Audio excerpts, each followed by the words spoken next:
The steam from the kitchen wasn't the only thing making it hard to breathe as I watched Daniel proudly show off the photos of his new property. 3 bedrooms, oceanfront view, private beach access, all supposedly purchased with the profits from my grandmother's recipes. "Isn't it amazing, Sophie?" he asked, scrolling through more pictures on his phone. "And it's all thanks to your cooking." My name is Sophie Chen, and at 42, I thought I knew everything about running a successful restaurant. After all, Golden Lotus had become one of the most popular Asian fusion restaurants in Seattle, built on recipes passed down through generations of my family. But apparently, I didn't know everything about my husband of 15 years. "When did you close on it?" I asked, keeping my voice steady as I chopped vegetables for the evening service. "Last week," he said, pocketing his phone. "While you were visiting your mom in Vancouver." I nodded, the knife hitting the cutting board with more force than necessary. "Last week, when he told me he was at a restaurant suppliers convention in Chicago. Just like he'd been at conventions every few months for the past 5 years. It's a great investment," he continued, oblivious to my tension. "We can rent it out when we're not using it. I've already listed it on several vacation rental sites." The kitchen door swung open as Maria, my head waitress, poked her head in. "Sophie, there's someone here to see you. Says it's important." I set down my knife, wiping my hands on my apron. "Can it wait? We're opening in an hour." She says she's come all the way from Florida. Florida, where Daniel's conventions always seem to be held. Where large sums of money from the restaurant's accounts mysteriously disappeared to every month. Where, as I'd recently discovered, Daniel had another wife and 2 children. "I'll handle the prep," Daniel offered. "You take care of this." Of course he would. He'd been handling a lot of things lately. The accounting, the banking, the supplier payments. All while I focused on the kitchen, trusting him to manage the business side of things. What a fool I'd been. In my small office above the kitchen, a woman waited. She was younger than me, maybe mid-30s, with carefully styled blonde hair and expensive-looking clothes. My heart clenched as I recognized her from the photos I found hidden in Daniel's desk drawer. "Mrs. Chen," she said, standing as I entered. "I'm Jennifer. Jennifer Thompson." Thompson. Daniel's other surname, the one he used in Florida. The one that appeared on mortgage documents and school registration forms for children I'd never met. "Please sit," I said, closing the door behind me. "How can I help you?" She twisted her wedding ring, identical to mine, nervously. "I think we need to talk about Daniel." For the next hour, Jennifer laid out a story that would have seemed impossible just a few months ago. How she'd met Daniel at a restaurant conference in Miami 6 years ago. How he told her he was a successful restaurant consultant. How they'd married 5 years ago and had 2 children, all while he maintained his life with me in Seattle. "I found the papers last month," she said, pulling out a folder. "Bank statements, transfer records. He's been taking money from your restaurant to support us." When I confronted him, he promised to explain everything, but then he disappeared. That's when I started digging and found out about you. I looked at the documents spread across my desk. Bank transfers, property deeds, school tuition payments, all funded with money from Golden Lotus. My restaurant, my family's legacy. "How much?" I asked, my voice barely a whisper. "Over $2 million in the past 5 years, Jennifer replied. "But that's not why I'm here. There's something else you need to know." She pulled out another document, a life insurance policy. My life insurance policy, taken out by Daniel 3 months ago for $5 million. "I found this in his office," she said, "along with these." She handed me a stack of printed emails between Daniel and someone discussing accident scenarios and untraceable methods. My hands shook as I read through them. My husband wasn't just a bigamist and a thief. He was planning to kill me. A knock at the door made us both jump. "Sophie," Daniel's voice called. "The prep's done. We're ready to open." I met Jennifer's terrified eyes across the desk. "Just a minute," I called back, quickly gathering the documents. "What do we do?" Jennifer whispered. I thought about my grandmother's recipes, about the restaurant she dreamed of opening but never had the chance to. About how Daniel had taken all of that, our success, our money, our trusts, and used it to build another life. "We make him pay," I said, my voice hardening. "For everything." Down in the kitchen, Daniel was humming as he wiped down the prep station. He looked up as I entered, smiling that same smile I trusted for 15 years. "Everything okay?" he asked. I forced myself to smile back. "Perfect. Just someone asking about catering." He nodded, already turning back to his work. "Great. Oh, by the way, I need to head to Florida next week. Another convention." "Of course," I said, picking up my knife. "Whatever you need." He had no idea what was coming. But he would. The next week moved at an excruciating pace. Every morning, I watched Daniel pack for his convention, knowing he was heading to his other family. Every night, I stayed late at the restaurant, meticulously documenting every financial record I could find. Jennifer and I spoke daily, sharing information through secure email accounts we created. She'd moved out of their Florida home, taking the children to stay with her sister. We were both playing our parts, the unsuspecting wives, going about our normal routines while building our case. I found more accounts, she told me during one of our late-night calls. He's been moving money through at least 3 different banks. I was in my office above the kitchen, surrounded by printouts and sticky notes. "Send me the details. I'll add them to the evidence file."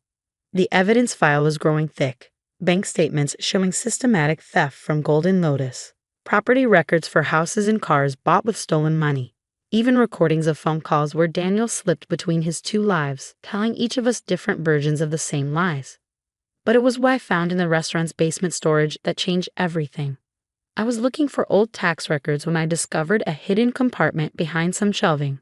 Inside was a laptop, one I'd never seen before, and several USB drives. "You need to see this," I texted Jennifer, immediately uploading the files I found. They weren't just financial records. Daniel had been running a complex money laundering operation through both the restaurant and his Florida properties. The stolen money from Golden Lotus was just part of it. He was cleaning money for some very dangerous people. "This is bigger than we thought," Jennifer said when she called back. "Sophie, these people, they're not just criminals. They're organized crime." My hands shook as I scrolled through more documents. "The restaurant, he's been using my family's restaurant to clean their money." "That's not all," Jennifer continued. "I found emails about the insurance policy. They're not just planning an accident. They're going to use it to take control of Golden Lotus completely. Once you're gone, Daniel gets everything." I thought about my grandmother's face when she'd given me her recipe book on her deathbed. "Promise me," she'd said, "that you'll keep our legacy alive." "We need help," I said finally. "Professional help." That's how we met Marcus Chen, no relation, a former FBI agent turned private investigator who specialized in financial crimes. He took one look at our evidence and immediately brought in his contacts at the FBI's white-collar crime division. "This is a major operation," he explained during our first meeting. "Your husband isn't just committing bigamy and theft. He's involved in international money laundering. The people he's working with, they're on multiple watch lists." "What do we do?" Jennifer asked, clutching her coffee cup like a lifeline. Marcus leaned forward. "We build the case carefully, document everything, and most importantly, we let him think he's winning." So that's what we did. For the next 2 weeks, I played the perfect wife. I smiled when Daniel talked about his business trips. I didn't question the financial discrepancies he explained away so smoothly. I even started talking about taking a vacation, giving him the perfect opportunity he seemed to be waiting for. "We should go somewhere quiet," he suggested one evening as we closed up the restaurant. "Maybe that beach house. Just the 2 of us." I forced myself to smile. "That sounds perfect. When were you thinking?" "Next month. After the big charity dinner we're hosting." The charity dinner. Another one of his schemes. We discovered he was using these events to move large sums of money through fake donations. "I'll start planning," I said, kissing his cheek while my stomach churned. That night, after Daniel was asleep, I met with Marcus and Jennifer at a quiet diner across town. "He's making his move," I told them, spreading out the latest documents I'd found. "The charity dinner, then the beach house trip. That's when they're planning to do it." Marcus nodded grimly. "We've identified his contacts in the organization. They're professional hitmen disguised as legitimate businessmen. They'll be at the dinner, probably to finalize the details." "Then that's when we take them down," Jennifer said firmly. The plan was set. The FBI would monitor the dinner, gathering evidence as Daniel and his associates conducted their business. Meanwhile, Jennifer and I would play our parts, the trusting wife in Seattle, the angry but quiet ex in Florida. But plans, as I'd learned, don't always work out the way you expect. 3 days before the charity dinner, I was in the kitchen prep area when I overheard Daniel on the phone in his office. "No, it has to be before the dinner," he was saying. "She's getting suspicious." Yes, I knew that wasn't the plan. But, fine, tonight then, make it look like a robbery gone wrong. My blood ran cold. They weren't waiting for the dinner. They were coming tonight. I grabbed my phone with shaking hands, sending a group text to Marcus and Jennifer. "They've moved up the timeline. Tonight." Marcus responded immediately. "Get out of there. Now." But I looked around the kitchen, my grandmother's kitchen, where her legacy lived in every recipe, every dish, every memory we created. I'd already let Daniel steal our money, use our reputation, tarnish everything we built. I wasn't going to let him take this too. "No," I texted back. "I have a better idea." The dinner service that night was unusually busy, even for a Friday. Every table was full, the kitchen humming with practiced efficiency as my staff executed my grandmother's recipes to perfection. If anyone noticed that I'd assigned Daniel to handle the front of house, keeping him away from the kitchen, they didn't mention it. I called in every favor I had. Mixed in with our regular customers were FBI agents posing as diners. Marcus sat at the bar, pretending to read a newspaper while keeping an eye on the entrance. Even Jennifer had flown in, wearing a dark wig and glasses, seated in a corner with a clear view of Daniel's office. At 9:47 p.m., exactly as Daniel's phone records had indicated, 2 men in expensive suits walked in. I recognized them from the surveillance photos Marcus had shown me. Victor and Andrew Koslov, the businessmen who were actually hired killers. "Mr. Thompson's associates are here," Maria whispered as she passed me in the kitchen. I nodded, my hands steady as I plated an order of my grandmother's famous honey walnut shrimp. "Show them to the private dining room." Through the kitchen window, I watched Daniel greet them warmly, leading them to our small private dining area in the back, right where we wanted them. "Everything's ready?" I asked Marcus via the hidden earpiece he'd given me. "All set," he confirmed. "Surveillance is up and running. Audio's crystal clear." I'd spent the afternoon setting up hidden cameras and microphones in a private dining room. More importantly, I prepared something special for our guests. "Your usual table is ready, Mr. Koslov," I heard Daniel say, "and I've had the kitchen prepare something special, off menu." That was my cue. I picked up the tray I'd prepared personally and headed out to the dining room. "Gentlemen," I smiled, setting down their plates. "My grandmother's secret recipe. She only made it for very special guests." Victor Koslov raised an eyebrow at Daniel. "Your wife cooks." "Sophie runs the kitchen," Daniel said smoothly. "I handle everything else." "Everything else," I repeated, meeting his eyes. "Like the books, the accounts, the money laundering?" The color drained from Daniel's face. Victor and Andrew stopped eating, their hands moving toward their jackets. "I wouldn't," I said calmly. "The FBI has been recording everything since you walked in.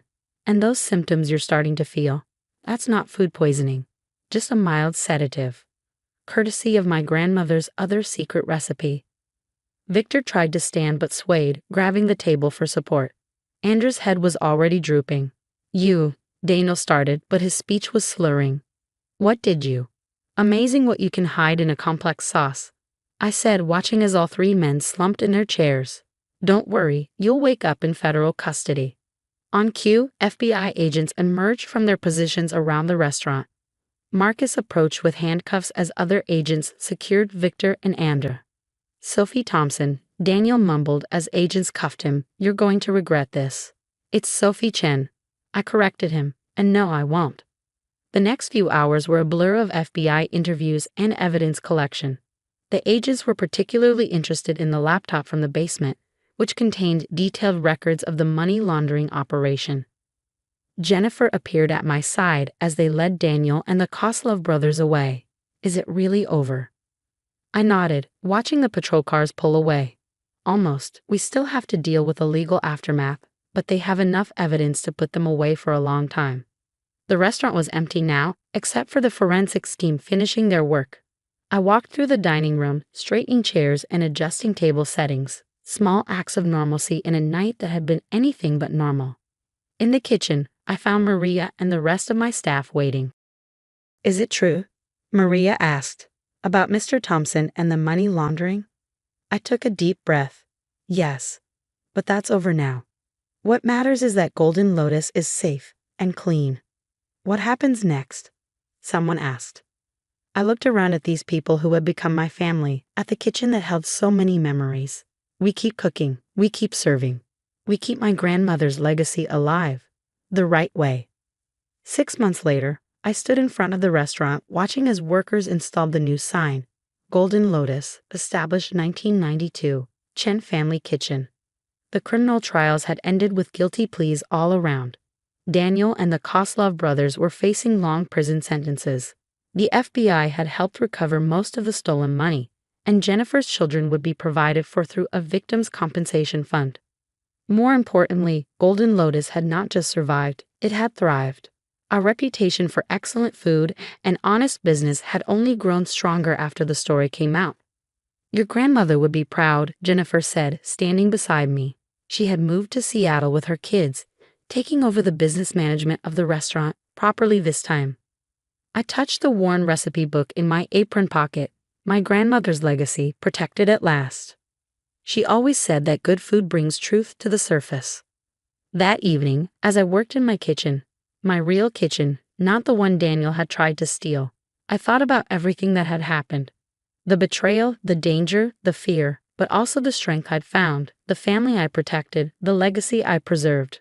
Maria appeared at my side, holding a familiar-looking dish. Special order, she said with a smile. Table 12 wants to know the secret to your sauce. I laughed, reaching for my spices. Some secrets, like some legacies, were meant to be kept in the right hands.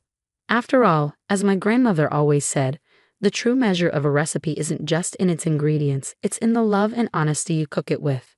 And Golden Lotus had plenty of both to serve.